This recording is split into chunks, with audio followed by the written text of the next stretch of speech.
Good.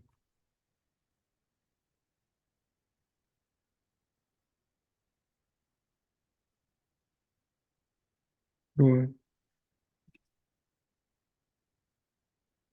Namo, fundamental teacher Shakyamuni Buddha. Namo, fundamental teacher Shakyamuni Buddha. Namo, fundamental teacher Shakyamuni Buddha. The unsurpassed, deep, profound, subtle, wonderful Dharma, in 100,000 million eons is difficult to encounter. Now that I have come to receive and hold it within my sight and hearing, I vow to fathom the thus come one's true and actual meaning.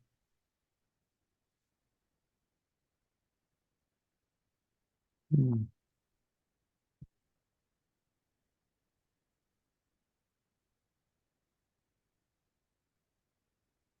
Được. Giờ vô hơi. The excellence and benefits of Bodhicitta. The reasons for the benefits of Bodhicitta. For the sake of those inclined towards the lesser vehicle, this was logically asserted by the Tathagata himself in the sutra requested by Subahu. Two types of reasoning establish the immense benefits of bodhicitta: reasoning from scripture and logic. As for the former, in the sutra requested by Subahu, Subahu Paripreksha Sutra, Buddha himself listed the many benefits of developing bodhicitta. Why was this teaching given? To persuade those who were inclined to the Hinaya path, which leads only to our liberation from suffering, to follow the Mahayana path, which leads to full enlightenment for the sake of others. The reasoning from logic establishing the benefits of bodhicitta follows from the observation that in general there are many types of virtuous or beneficial intentions we might have. For instance, a mother has a beneficial intention towards her child, and we may have a beneficial intention towards the poor and needy. But the beneficial intention of a bodhisattva, whose great compassion extends to all living beings, is much greater than either of these examples. The difference between an ordinary being's virtuous impulse and that of a bodhisattva is like the difference between the width of a fingernail and the vast expanse of the sky. The extensive and unsurpassable benefits of bodhicitta are illustrated by the following story taken from the previous life of Buddha Shakyamuni. It is related that in that particular lifetime, he created much negative karma by fighting with his mother and stepping over her head as she lay on the floor trying to block his departure. As a result of such a heavy non-virtuous action, he was reborn in a hellish state of existence. In that karmically created realm, he had to endure the continual and excruciating suffering of having his head bored into. Around him were other beings who were all experiencing the same torment. The sight of these suffering beings stirred something within the boy's heart. Implanted on his mind was the karmic imprint of a previous beneficial intention.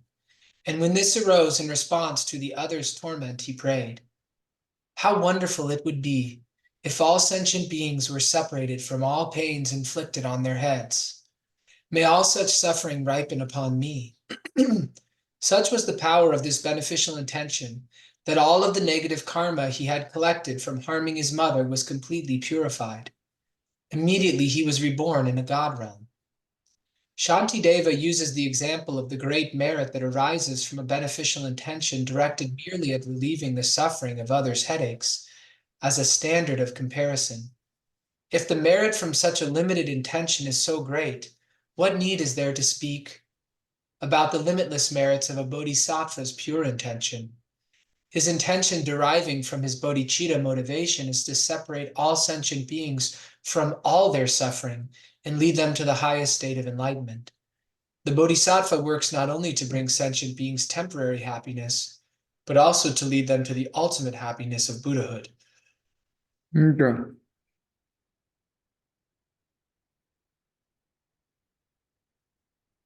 This story is similar to the one about the past life of the Buddha when he had done something with a friend who had him be reborn in the hells with that friend, Yeah. and was being made to pull the train, and the devil was whipping his friend, and he said something to the devil to say, don't whip my friend, he's hurting so much. And the devil got so mad at him, he whipped him. But it was his compassion for his friend, um, that made the difference. And so when the devil whipped him and he died, and he's reborn in the heaven realms. So I Mhm. wonder if this is like a variation on that story, or if No, it's another life. another life. Actually, this story was there were when he want to go to with his friend to do some to do business, right, far away. And his mom it only have only one son and she by herself. So if he go, then no one take care of her, right? That's why she tried to stop him by holding his foot. So what he did is he stepped over his mom head and to get rid of her wrapping on her on his foot, right? So that's why he be able to go with his friend. Due to this evil karma, that's why when he died, he be born into the hell. That where all the one that who have the same suffering.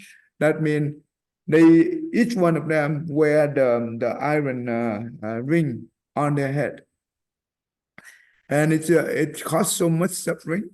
And he saw that many of them, each one of them, equally have the same thing. And he wondering, he asked the god, the hell god, why all of us have the ring on our head? And he said that because when you guys still in the world, you were inferior to your parent, and that's what happened. So that's why he said to himself, he make a vow that I don't want to see anyone in the world to have the to disrespect to their parent. That means I don't want them to have this kind of suffering. So I I wish that I can bear all the suffering from them and ribbon into my head. That means I am willing to bear all that suffering for them. If that's the case, I wish my all my bad karma that I prayed in the past will be purified. And when he did that with the sincere mind, right? That's why he did not go through the suffering, but he reborn into the heaven. That it so so what did we learn from this story? And what do they say in here?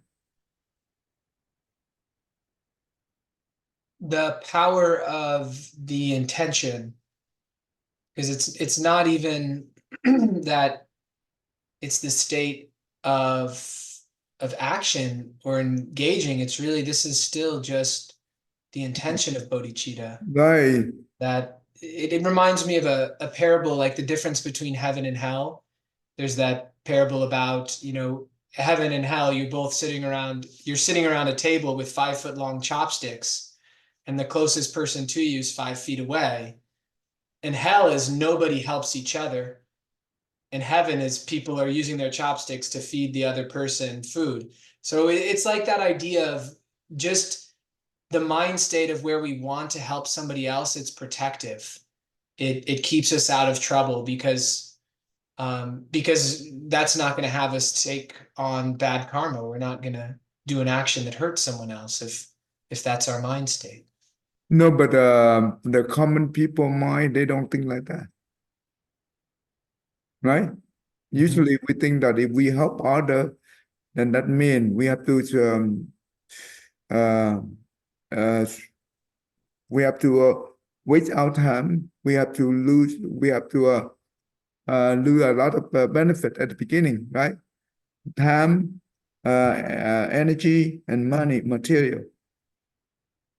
That how the common people think like that, and especially for the business people, right? Don't you think they don't do anything for free? Even though they say they do the charity work, they do because the tax deductible. Yeah, probably appearances are part of it as well, because it looks good to be known to be giving to charity. Hmm. So everything they do have condition. So it's not really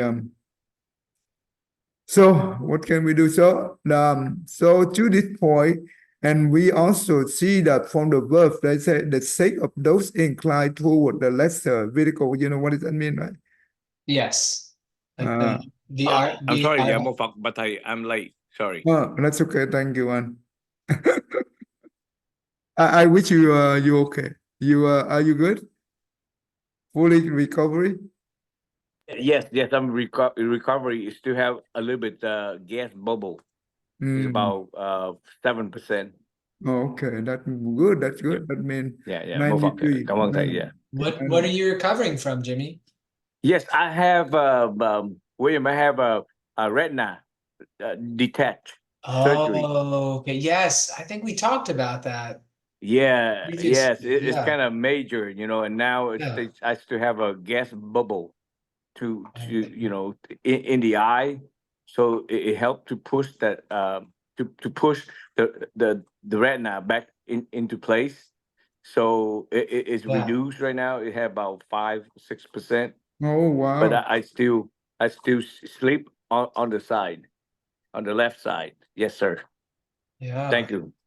My mom is kind of currently dealing with some retinal detachment stuff. It seems like it's relatively common. How Yeah, old they your said mom? How about old? 80% to 90%, but it's a major surgery. Mine it took like 90 minutes for the surgery. Wow. Wow. They put Okay. in a scala a buckle in the eye. A buckle? Yeah, to buckle, to tighten up my eyeball, Mhm. so Yeah. it can push it Wow. the retina back into place. It's kind of Wow. crazy. Wow. That's really major. Yes, but It's yes, yes, sir. But it better than waited for too long, and if the retina detach more, then I'll be losing my vision. So I'm good. Thank you. But before and after you see much better, right? Don't you think? I hope so, thầy. Nhưng mà I hope that that's the case, but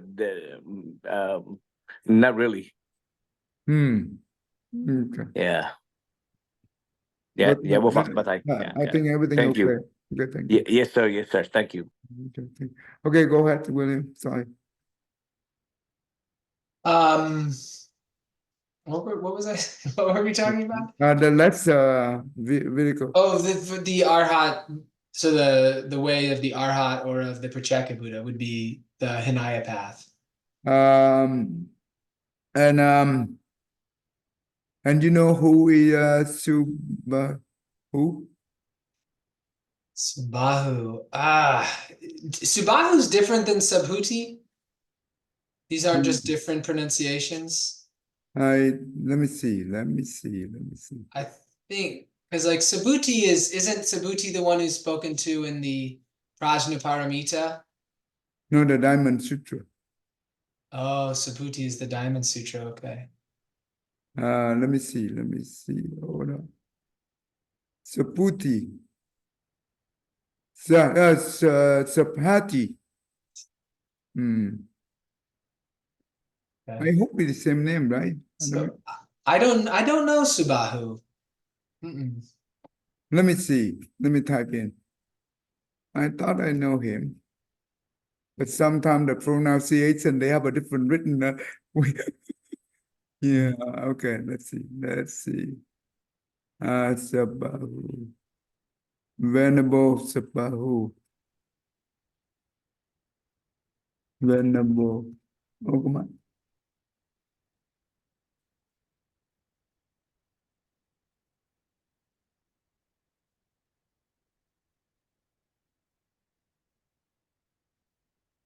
Okay. Let me see.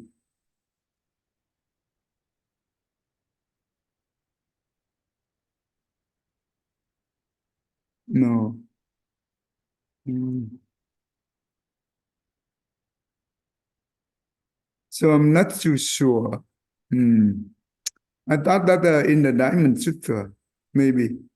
Okay, I can take a look at that later. Okay. Okay. Mm. Anyway. Okay. That sounds like an excellent sutra. I've never read that one, but it being encouragement to follow the Mahayana path, it seems like a very important sutra, Mm. like a turning point for a lot of people. So, and from here, and we know at the limited bodhicitta intention, right?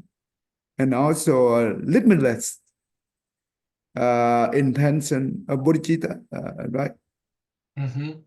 So, what the difference here? Well, the analogy was like the difference between the width of a fingernail and the full sky. So the story, the past life of the Buddha, it represents for the limited bodhicitta intention, right? Mm-hmm. But the Yeah. actual bodhisattva who practice, they are practice for the limited, unlimited, or limitless bodhicitta intention. Why they limited? Because they're not simply trying to achieve like a limited goal. They're not saying, okay, I want all living beings to have food. They're saying that they want to liberate all living beings from all suffering and establish them in complete and total Buddhahood. Mm. And complete and total Buddhahood is also a limitless thing. So them, if they cause one person to also give rise to the same sort of vows and actions, well, their own intention is already multiplied. So bodhisattvas liberating, limitless beings, and in those beings developing bodhicitta, it just creates this really a limitless effect. Okay, go ahead and we do the Diamond Sutra today for this section here, and we go through it. It relate to this one. Okay. All right. Diamond Sutra, Chapter 3, the Orthodox Doctrine of the Great Vehicle.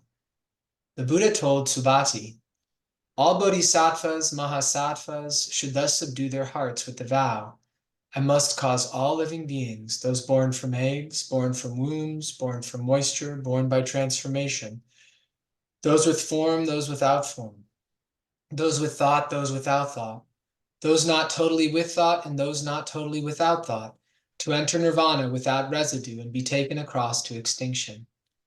Yet of the immeasurable boundless numbers of living beings thus taken across to extinction, there is actually no living being taken across to extinction.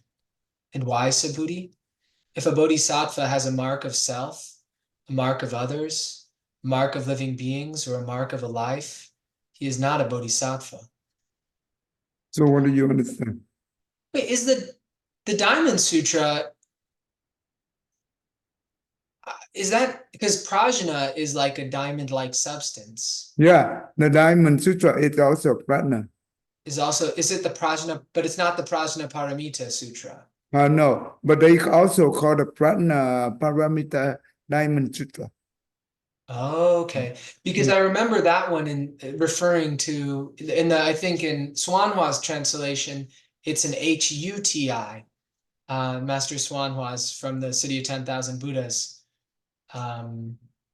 So yeah, I'm familiar with this line, and it's pointing at how in the Bodhisattva's compassionate action, it seems to me that it's more like a flower blooming in the sense of, since there's no distinction of self or other, the bodhisattva's action is really like a natural expression of their awakening mind, that it seems to be what the awakening mind does when it's not clouded by delusion, is that it seeks for the liberation of living beings. And so there's no need for a self to drive that process, because the motivations of compassion are deeper than the appearance of a self. Okay, we will talking about the four mark of the self later. So we we will discuss into what the four mark it help us to practice the bodhicitta or the bodhisattva path. So this is important. Even though we are a common person, we cannot be able to totally have selfless, right? If we do, that means we are fully enlightened. So that's why with this, but at least we understand the core teaching of the Buddha. And you know what? Even though we still a common person, yes, we still have to lean on the self, but we gradually try to what you call lesson the lynching on the self, right? So that's how we progress, because we have the direction, we know how to get there, but it will take time. So how long? Many lives, right? So but at least we have the right direction, just like the GPS. You have the map, you know how to get there, and that's all we need. And slowly and surely we will get there. Okay. So in here, that means subdue their heart with vow, right? That means the vow is subdue their heart, right? What the vow do? I must cause a living being. That means the four type of bone, right? As well, what there are other type of bone as well. So and we make sure that we are totally make them enter into nirvana without residue, be taken across to extinction. That means that based on the form, right? That means we should not have any form here. That whatever we do here to help other, the whole purpose is to be fully with our mark. Yeah. Yes. Okay. Let's go through this a little bit, and we will all go into the detail. Go ahead. Go ahead. In the six paths of samsara, after sentient beings die here, they will be reborn into different places through the four types of births. Womb-born are the sentient beings that are born from the womb, such as humans, elephants, horses, buffaloes, goats, pigs, donkeys, and etc. The Buddha said to Sariputta, Sariputra, what is a womb birth? Sariputra, the kind of beings that come out from a womb. 2, egg-born are the sentient beings that are born from eggs, such as geese, peacocks, birds, and etc. The Buddha said to Sariputta, Sariputra, what is a egg birth? Sariputra, the kind of beings that come out from an egg. Okay, stop right here. You know what the difference the difference between okay, what trigger to be born by the womb? What trigger to be born by the egg? You know what the condition? No, I do not. Okay, this is also say that actually the bone it comes from lust, love, right? Because man and woman come together, that's what womb bone, right? Mm-hmm. Does that make sense? That makes sense. Right, that's what we call womb bone. And what about egg bone? Do they relate to the man and woman, or do they have that? Well, it's not humans, so No, what about chicken? Do you think that they also have that situation? of like the same love dynamic. Mm-hmm. It seems to be different. It seems that their dynamic is different than humans. I mean, with ducks, like ducks will bond for life. They're penguins who right? They bond for life. So it's hard to say what they're feeling, but it seems different So in humans. eightborn, it means come from perception, not the lust between man and woman, but it comes from the perception. For example, you know the eight, right? When they had the hand when they had for the eight to be open, so they use the perception to do that until the eight born out. Okay, it kind of it makes me think about how birds mate. They have usually like peacocks may have dances, and so it definitely seems to be appealing to perception. There's a lot of birds that have different visual displays on their feathers, and they do certain movements to attract their mate, and or songs. So that makes sense. That seems to match quite a bit. You see that when you see the chicken or bird, right? They have their own nest, right? And they usually the female one usually they sit on the nest and they that's how they make a baby from the perception. Okay.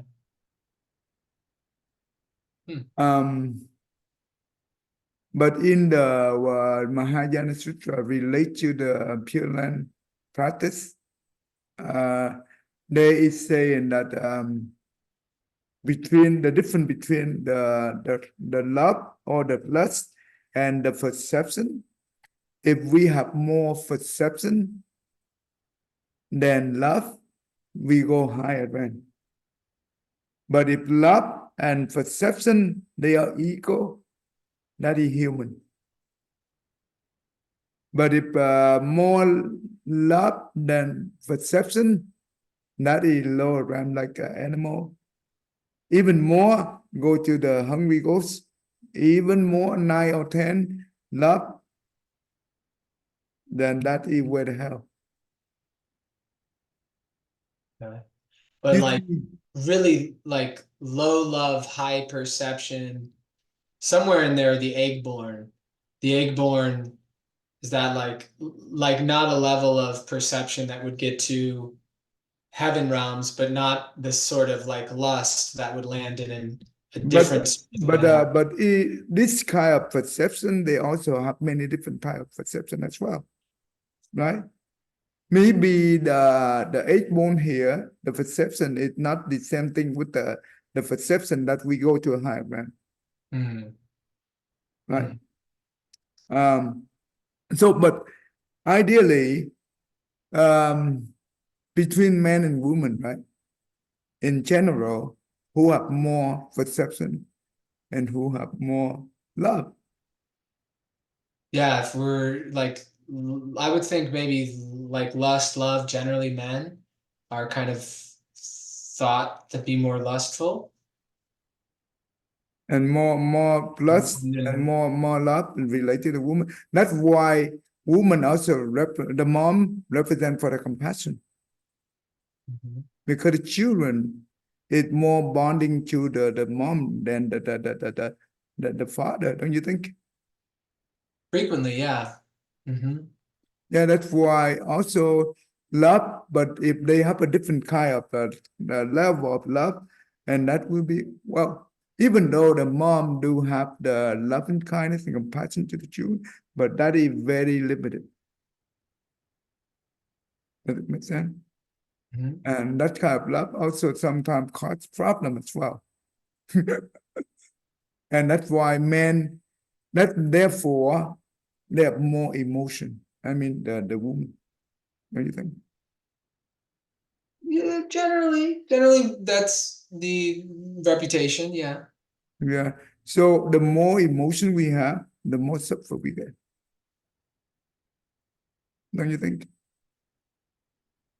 Yeah. Yes. If we have more perception, but in the good way, not the bad way, then of course we will have less attachment. we can easily let go, right? And that's how, just like you unload your baggage, and that means the luggage become lighter and lighter, don't you think? Mhm. If Yeah. you have a lot of emotion, that means you have too much load inside your luggage, and it become heavier and heavier. So between womb bone and the eighth bone, that are different. That is the distinction. Okay. Mm. Okay, go ahead. Number 3. Moisture-born are the sentient beings that are born from moisture, such as insects, mosquitoes, leeches, and etc. The Buddha said to Sariputra, what is the moisture-born? Sariputra, sentient beings born in rotten fish. Mm. From rotten corpses, from rotten porridge in ditches or in dirty puddles. Yeah, moisture bone. Do you think it's a good bone? No, that's one of the worst borns as far as in the animal realm. That's probably one of your worst case scenarios. And the people who have well, this is very dangerous if we have too much um, um, too much anyway, so we have to be very careful. Usually the one who have depression, don't you think? Not the type of the depression is also, it's not a good thing.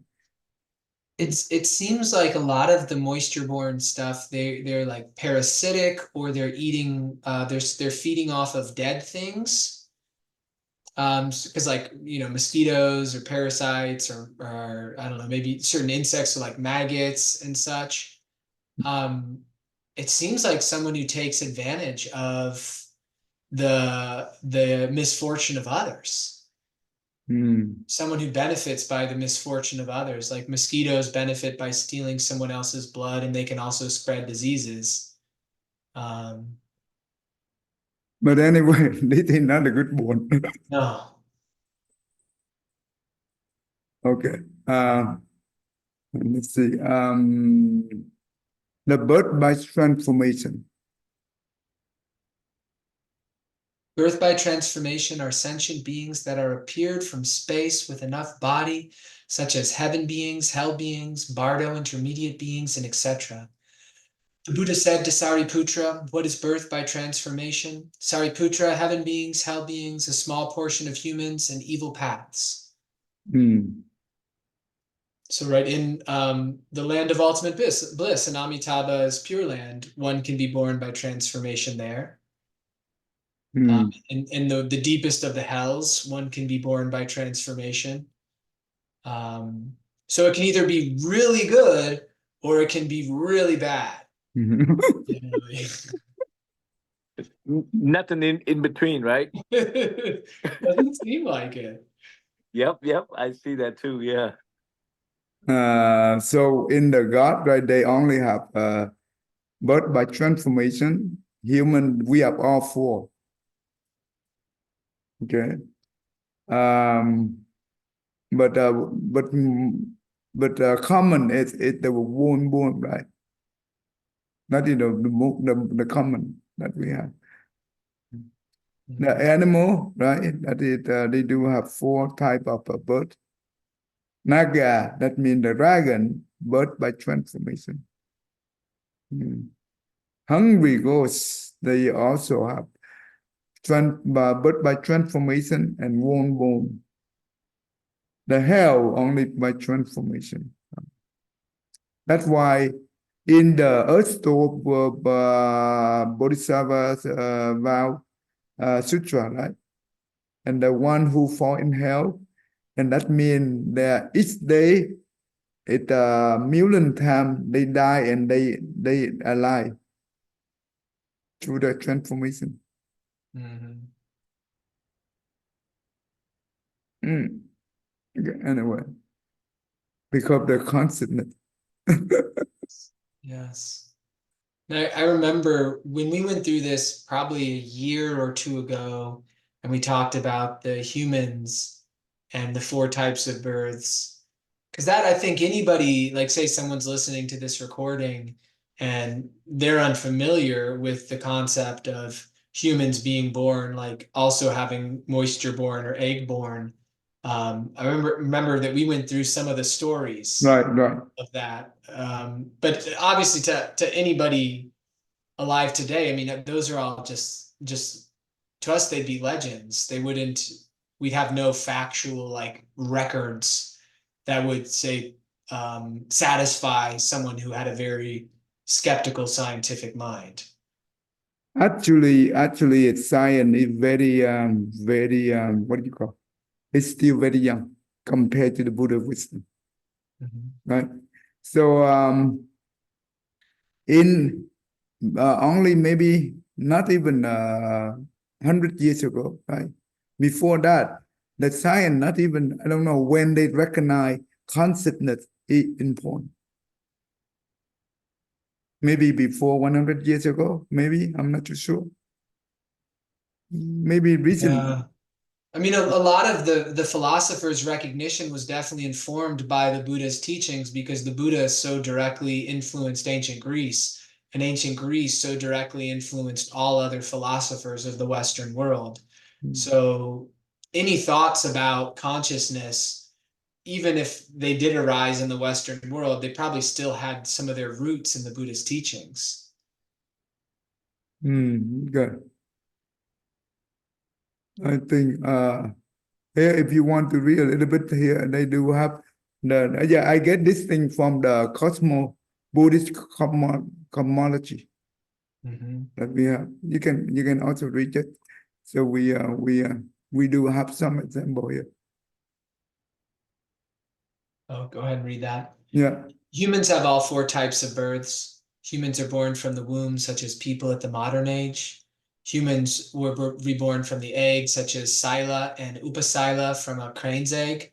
The 32 sons of Lakmau, the 500 sons of King Yala. Humans are born from moisture, such as Mandala, Yalova, Oba, Yalo, Kapman, Amlave, and etc. All dharma of existences has to go through the four stages: creation, staying, changing, and decay. Humans are born by transformation, such as sentient beings in the beginning of a kalpa, when the world system was in the beginning of the stay stage. Okay. All right. Which one? Okay.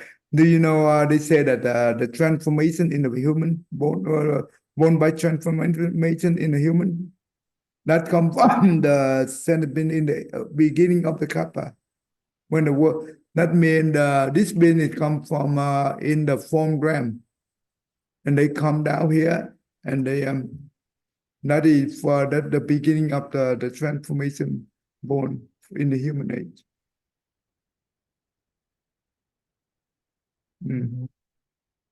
Okay, go ahead and do the animal. Animals also have four types of births. Birth by transformation is only for nagas, also known as dragons. Oh. Mm. Mm. Mm. Okay, anyway, let me see. Okay.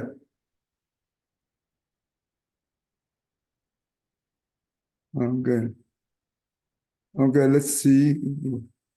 Go ahead if you want to read it a little bit. So, Oh, sure. The desire realm, human realm, also known as the Manusya realm, is based on passion, desire, doubt, and pride. The human realm is considered one of the most advantageous of all possible rebirths in samsara.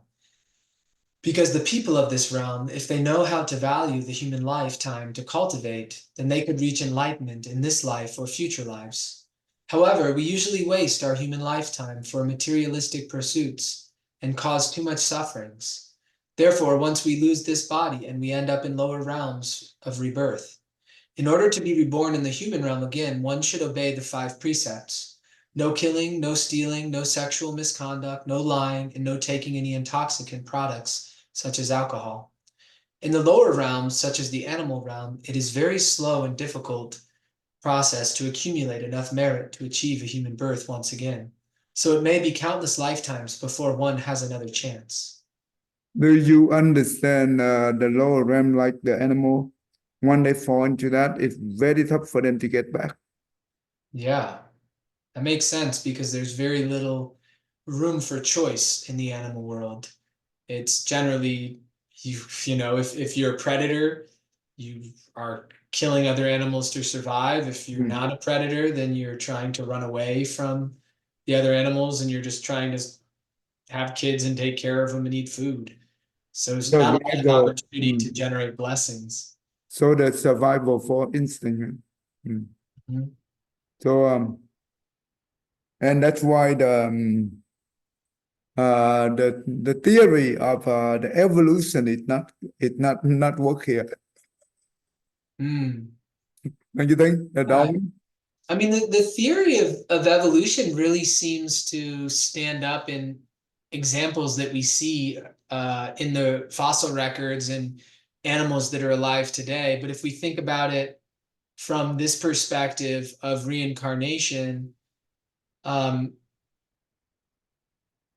because it can go either direction, right? Because someone's behavior can be so degraded as a human that they are reborn back into an earlier stage of development. I don't think it would counter to the evolution of the physical form. Did the Buddha ever comment on that dynamic, saying that like evolution did not occur, or how the human form came to be? Actually, this thing is only in the Western philosophy. It Oh, not come evolution. from the Buddha, of Mhm. course. So everything comes from our mind, right? The karma we pray, right? Mhm. So it not come from where the physical we have. It comes from the power of our karma. The power of our karma, it just comes from our consciousness. Our consciousness is the alaya consciousness, don't you think? Yeah, I guess if I were to try to connect the two to have them be harmonious, if I think about, so I did an undergrad in environmental science, so evolutionary theory is a big part of any sort of, biology study. And looking at the fossil records, there's like suggestions that animals were originally very simple and then they gradually developed greater differentiation that adapted them to their environment better. Like one of the early developments was a jaw. There was a point where jaws didn't even exist. So the animal just had sort of like an opening that they could suck in stuff through. But then the jaw made other things possible. And it would seem like, so if there's consciousness, even in that primitive animal that's like a little wormy thing swimming around in the ocean, and there's a part that would like to be able to do something, to like pick something up or to grab something, it almost seems like consciousness is stimulating that development. And then what evolution looks like is animals kept developing new things because it benefited them. It's like it could have been being led through consciousness until it got to the point where like we have the complexity of the human form. Um, because like even in the beginning of an age, if a human is born by transformation, it almost seems like that's so different from our understanding of a human that that's not the same sort of, it couldn't be the same sort of body because it didn't have to go through a womb. But it's like maybe like living in a spiritual realm, but then that consciousness over time could build up the actual human body. I've thought about these things. Think about the transformation also. Don't you think that inside the rice, right? Let's say the rice, you leave for a while. Mhm. What do you see? It'll start to sprout. The mob, right? The tiny creature. Where did it come from? The well, rice is a seed. No, I mean that they eat uh you know that when the Oh, rice, the moth. Oh, okay, yeah, the grain moths is what the you're rain saying. moth, right? Okay. Well, Where that come from? they must have had like an egg laid on the grains, and then the egg hatched. I think Hmm. moths lay eggs. I thought it transformation again. I think so back in the day, like in the Western world, scientists thought that insects would just appear, like on dead meat, they would just appear. But it was, when they've been studied closer, it's like, well, they have small babies, like larvae, um, or like moths, I'm pretty sure have little eggs, I think, or no, caterpillars, right? Moths are like they're caterpillars, and then they turn into moths by transformation. They go into a The cocoon. butterfly, right? Yeah, they go into a cocoon. Okay, sorry. Yeah, they don't start as a moth. Yeah. So, but that is the kind of transformation it gets, don't you think? I guess, but it seems a little different because they're already born in one way. They were initially born into us Hmm. one form and then they change forms. Hmm. Whereas I guess, but if you're going from the Bardo realm, you're changing forms. So yeah, I could see. Yeah, it's a type of transformation. Hmm. Okay, anyway, but even though in the Darwin evolution, did he ever mention about consciousness? I'm not too sure. No, I don't think so. At least the way it's taught in school. He may have thought about it because it sure seems to make sense. Because like it's like one example are these turtles where their shell was such that their head could only lift so high, and they Hmm. populated this island. And he saw this happening in the Galapagos. They ate all of the plants. They couldn't reach it anymore. Hmm. And then what developed in the turtles was the shell went up like this.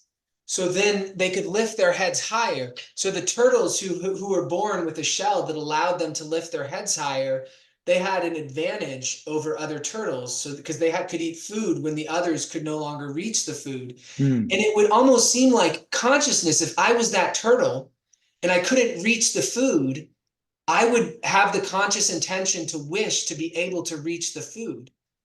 And So so, basically, he based on the physical form yeah. and he derived from there.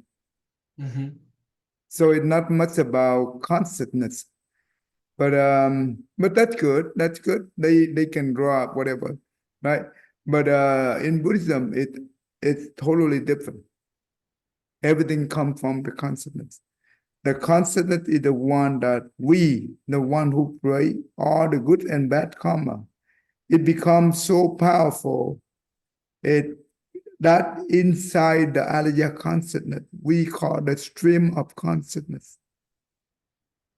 And that stream of consciousness becomes so powerful. It creates the form in the form of five etiquette, right? The form, the feeling, the perception, the mental formation, and also the consciousness. That means Alaya consciousness.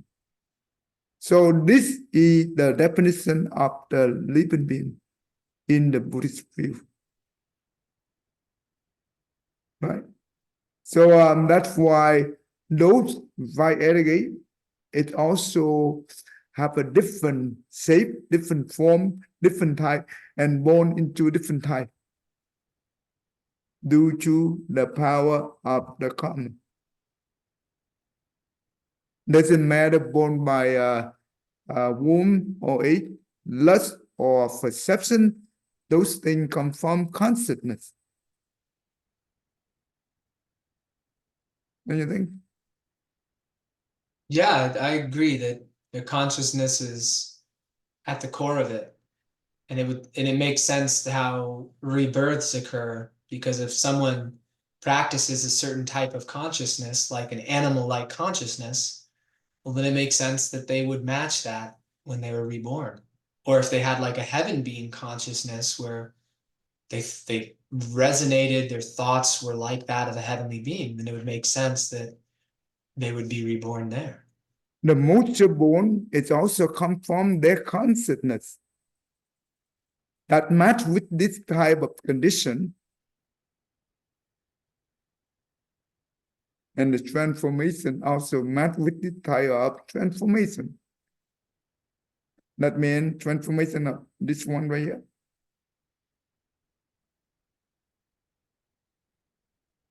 So it's important, right?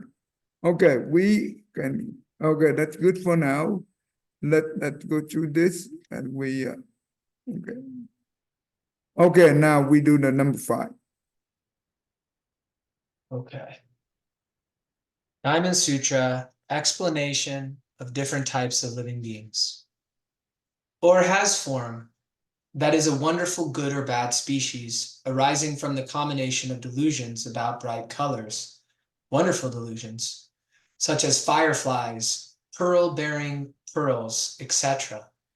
Okay, stop right there. That means it's this one right here arrived from the combination of the delusion, right? And also right color. And that's why you see the firefly.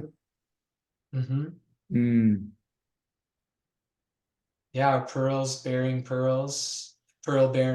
clams. Let's see, let me see this one right here. This delusion. Let me see in the Vietnamese context. Number 5, một có sắc các lô tính gì? Oh, delusion. They call. Okay, let me see.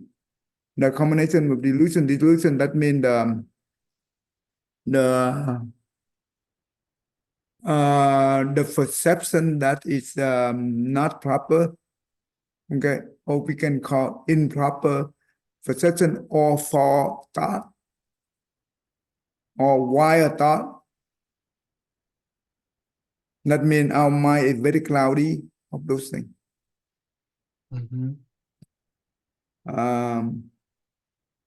And also the form, they do have the light, right? They call the right color. That means the light, some kind of color. And I don't know exactly what is that, but that also comes from the consciousness. And now this is another bone here. Or without form is a species born from the elements of emptiness, dispersion, dissolution, and depression, such as the 4 states of formless realm. Actually, not element of emptiness, but we call a element of void. Oh, void. Is that true? Void, that means just like in the space. Yeah, so making a distinction between like physical space and the doctrine of emptiness. Right, that's right. Okay. That makes sense. So dissolution and depression, the 4 states of 4 realm. So usually this is the one that who reached the 4 samadhi state of formless realm. Right? You remember that, right? Yes.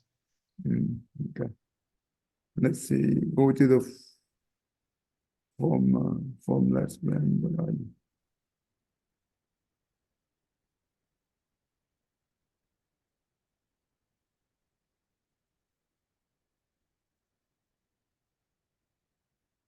Okay, here, formless realm. The heaven of boundless space, the heaven of boundless consciousness, the heaven of nothing whatsoever, and heaven of neither thought nor non-thought, right? So this is the thing we have learned in the past. Okay. Well, let's stop right here. We can continue on the next time. Okay. You have any question related? No, Thầy. Okay. Anh Jimmy có question nha. Dạ, bà thầy không có ạ. It was clear. Yeah, all the born realm. Thank you, thầy. Dạ, một Phật. Thank you, anh. Go ahead with it. May every living being, our minds as one and radiant with light, share the fruits of peace with hearts of goodness, luminous and bright.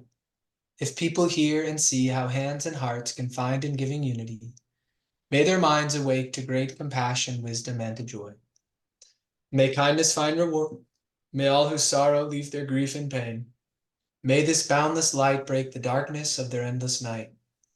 Because our hearts are one, this world of pain turns into paradise. May all become compassionate and wise. May all become compassionate and wise. Good, thank you. Thank you, Thầy. Dạ, một Phật bà thầy. Dạ, cảm ơn. Thank you, thầy. Thank you, William. Thank you, Jimmy. All right, take care, Your eye bud. heals up really good.